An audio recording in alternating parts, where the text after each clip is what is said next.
नमस्कार, मी Gauri Suryavanshi. S Marathi news मध्ये आपलं स्वागत. वळूयाच्या बातमीपत्राकडे.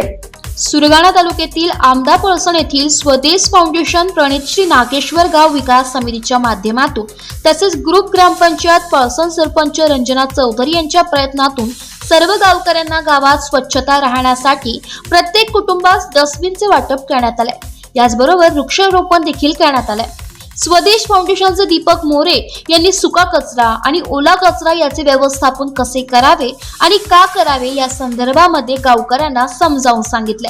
ग्रामपंचायतचे सरपंच रंजना चौधरी यांच्या प्रयत्नातून पळसण ग्रामपंचायत मार्फत सर्व गावांमध्ये 569 इतक्या डस्टबिनचे वाटप करण्यात आले, ज्यामध्ये पायारपाडा 134 dustbin, Patali 84 dustbin, Kotamba 71 dustbin, Amda 204 dustbin, Phanaspada 60 dustbin, Deola 77 dustbin इतक्या गावांचा समावेश आहे. स्वदेश फाउंडेशनचे तालुका व्यवस्थापक दीपक गिरे यांनी नागरिकांचे स्वास्थ्य कशा प्रकारे चांगले राहील आणि पावसाच्या दिवसात शुद्ध पाणी का प्यायला पाहिजे, आपल्या गावाची स्वच्छता व आपल्या घराची स्वच्छता का गरजेची आहे आणि वातावरणाचा समतोल राखण्यासाठी वृक्षारोपण करणे का गरजेचे या गोष्टी गावकऱ्यांना समजावून सांगितल्या.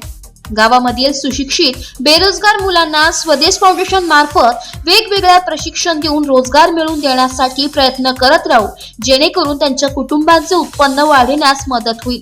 कार्यक्रमात स्वदेश फाउंडेशनचे तालुका समन्वयक राजेंद्र गुंड, विकास वरघडे, नितीन डोंगरदिवे, डॉक्टर अमित कुलकर्णी, तुषार आंभरे तसेच गावातील महिला व ग्रामस्थ उपस्थित होते. एस मराठी न्यूज साठी प्रतिनिधी लक्ष्मण बागुल, बोरगाव. अशाच ताज्या घडामोडी जाणून घेण्यासाठी आमच्या एस मराठी न्यूजला लाईक करा, शेअर करा, सबस्क्राईब करा आणि पाहत रहा एस मराठी न्यूज.